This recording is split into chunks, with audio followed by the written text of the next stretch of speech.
Hello and welcome to my channel. I'm Heather Forgan of stampwithnellie.com. I'm an independent Stampin' Up! Demonstrator in the UK. Today I'm blog hopping with my good friends Jill, Jez and Verity, and this is the Project Share blog hop. Every Thursday we share each other's projects, and on the first Saturday of every month we get together, create some new projects and blog hop together. So because there's only 4 of us taking part, it's not a big hop, won't take you much time to hop around. There'll be a link to my blog post in the description bar below, and you'll get all the links to the other ladies' blogs there. Our theme for February 2021 is black and white. So here is the card that I have created. It is using the band together stamp set and the detailed bands dies. Now the particular die that I have used is this one here, and as you'll see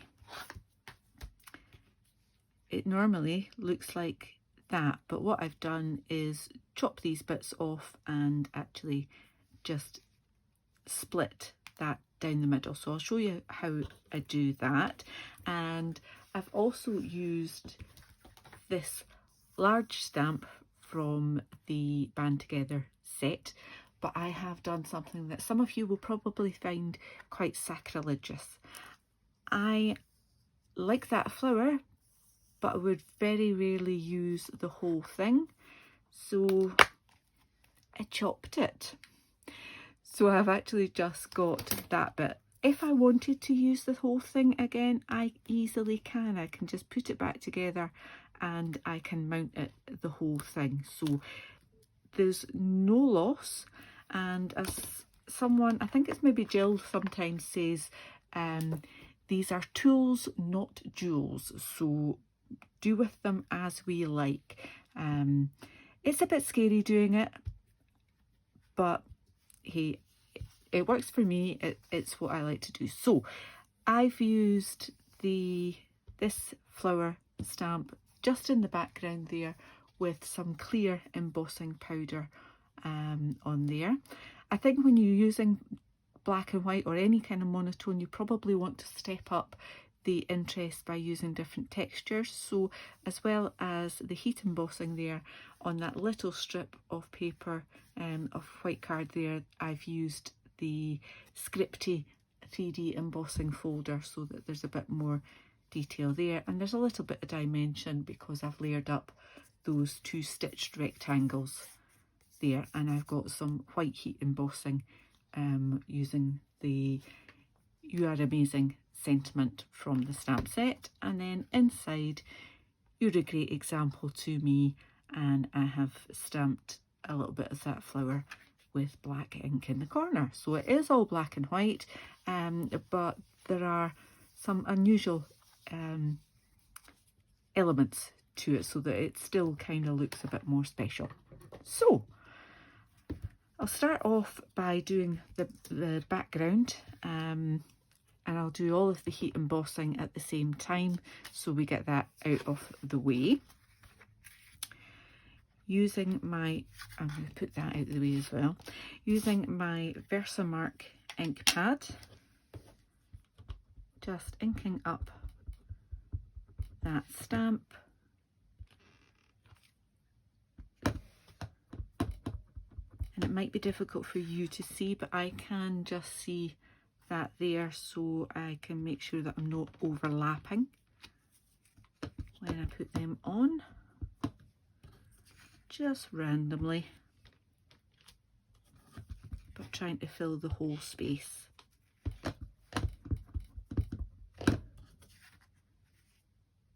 Just tipping it up there so that the light catches the Versamark ink.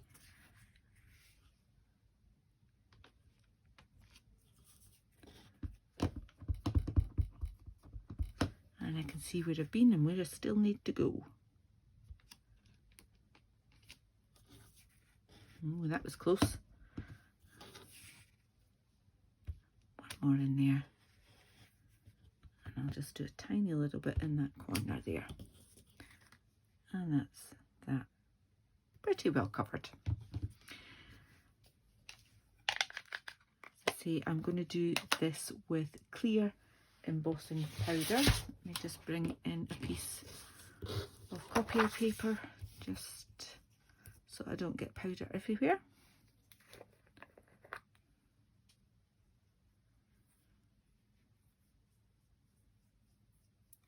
And it's quite easy to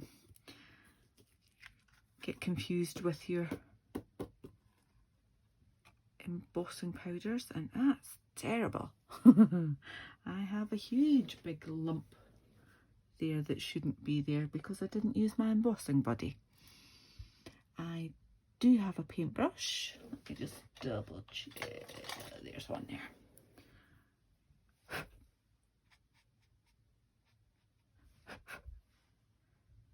Because it's clear, it's not going to be quite so obvious that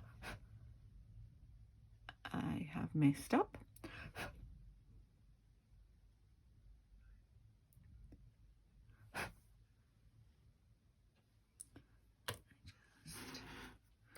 Kind of taking a bit too much off that bit there.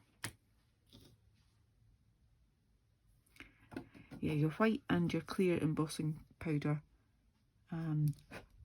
it's kind of difficult to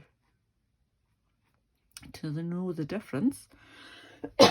Excuse me.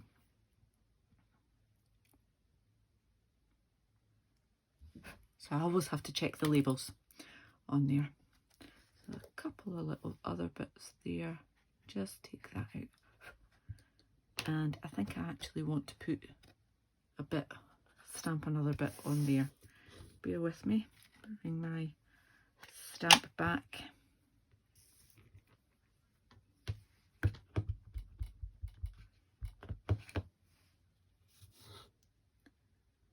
Just do a little bit on there. And a little bit in there as well.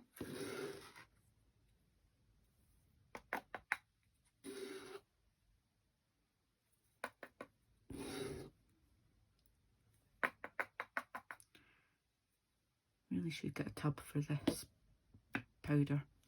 Okay, so that's that one. Let me clear this up.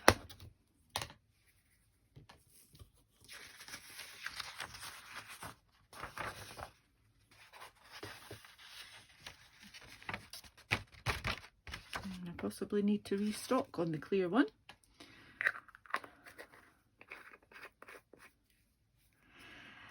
And I will use my embossing buddy this time. Better late than never, eh?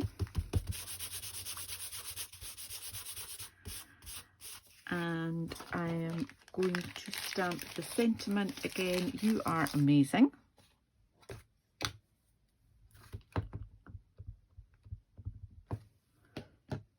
Still with my Versamark, making sure that I've got it all covered. Put on there and bring in the white.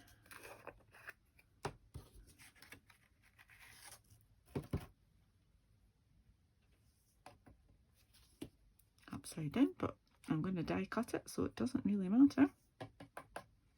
Yeah.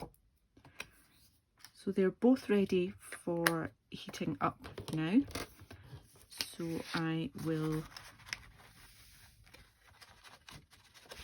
get on with that. Tidy that out the way because I don't want the hot air blowing that all over the place. There we go. So I have got these two pieces now to heat emboss. So I will be as quick as I can.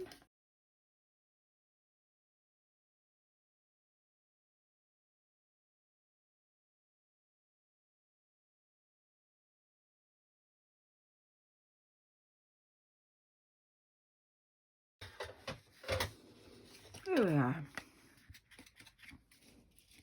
So I've got my background there and I have that sentiment ready for die cutting with one of the stitch rectangle dies.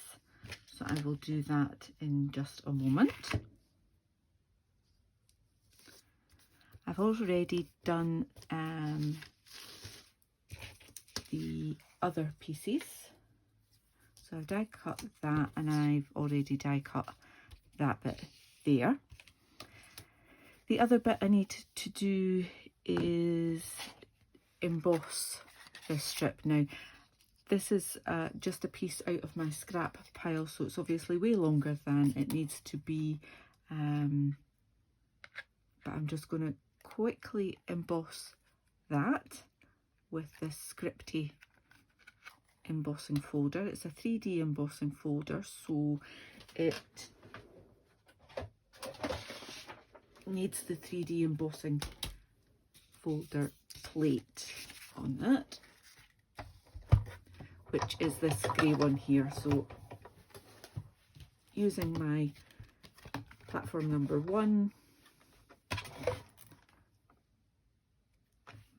just my card in the folder, and then this speciality plate for our 3D embossing folders goes through nicely. Take that out of the way just now, and I can put that away because I'm finished with that. And there we go, lots of lovely texture on that. Finished with that. Let me bring in my cutting plates so that I can die cut this one like that. I always try to make sure that I put the rectangle dies through at an angle like that, rather than straight, because it puts too much pressure on just that one edge, whereas it will roll the pressure across various bits that way.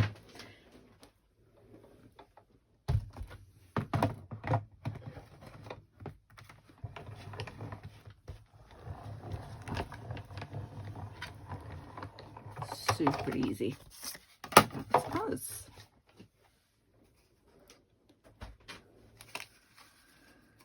So it's now a case of assembling all of the various different elements to this. So I need to bring in my snips. And what I'm going to do first of all is just simply get rid of the bulk of that, and then snip that down the middle there. Okay.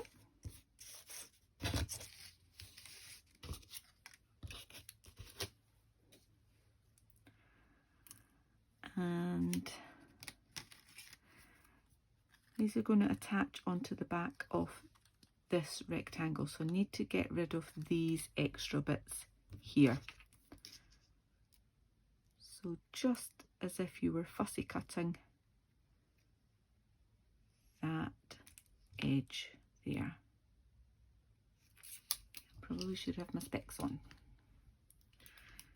There we go. Yep, missed a bit.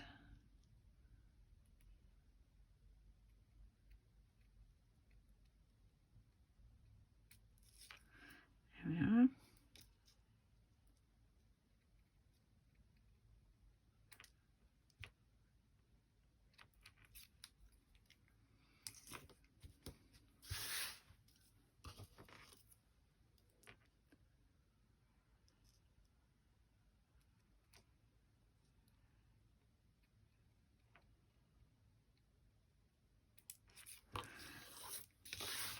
It's just a different way to use your dies.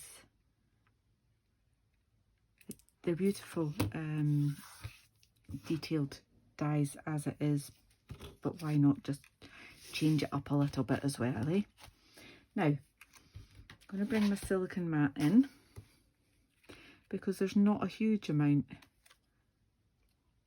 to glue that on to there.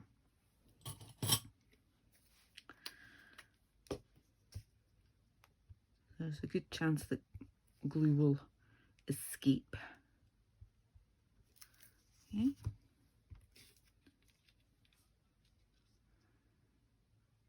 Oh, I've got that the wrong way around.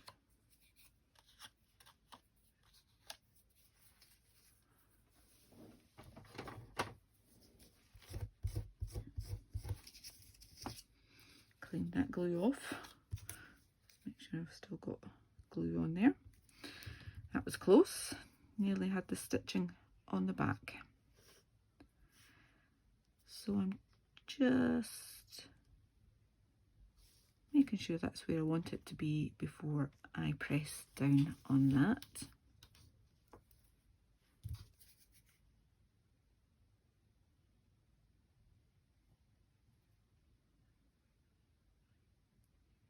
There we go. And just doing the same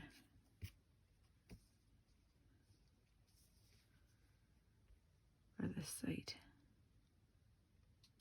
Bringing it down so there's just a little gap between. Quite happy with that.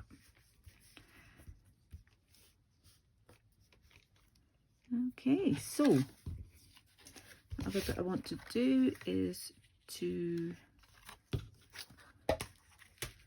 pop this along roughly in the middle. So I would just use my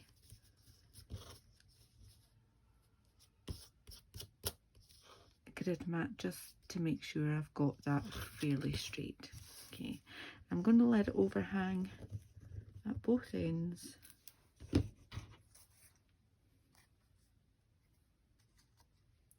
then I can just trim it off.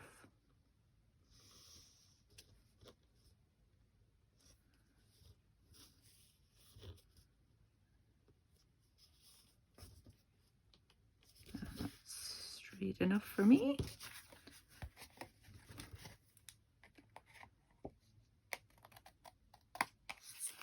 Go.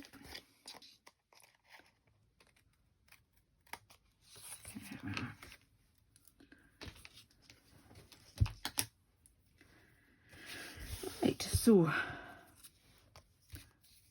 I am going to add little bits of glue to the back of this die cut as well, so that it's not just those tiny bits that are anchoring it to the card. Just little bits, little dots.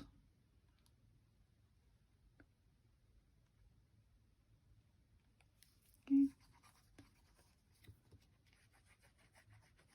There we are.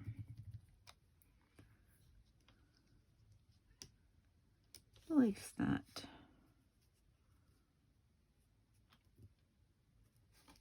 where I want it. Okay. And pop this up with some dimensionals.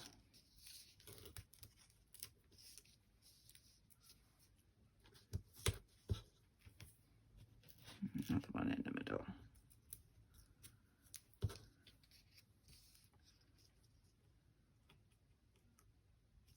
Like so. And just before I pop that on the front, I am going to get my Memento ink and the other stamp, not that one, this one.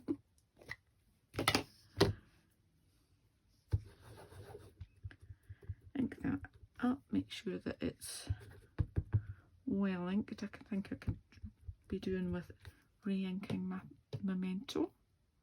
There we go. Don't want you, whatever you are.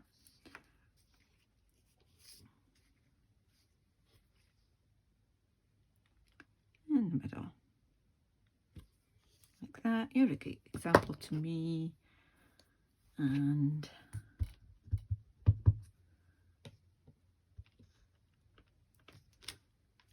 a little bit there.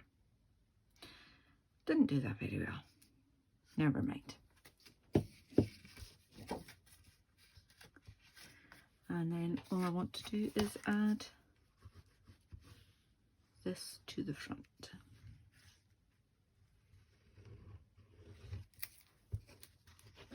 Don't be like me, take your time and make sure you've got enough of that inked up for the bit that you're stamping on.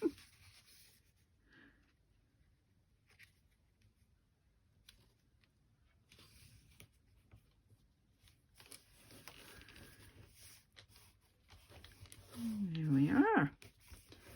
I have 2 black and white cards now. Final touch is just to add some bling, and I'm using the Frosted and Clear epoxy droplets, and I'm going with the clear ones again. In fact, I might do this end. And I'll go with a big one there this time, and a couple of little ones over there.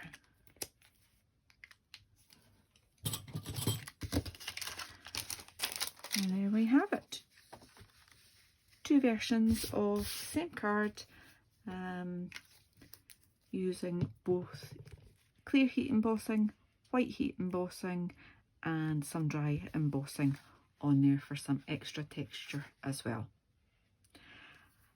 Please do click on the description bar to go and visit my blog, and then hop along to see Jill, Jez and Verity's black and white projects as well. Thank you so much for watching. Take care. Bye bye.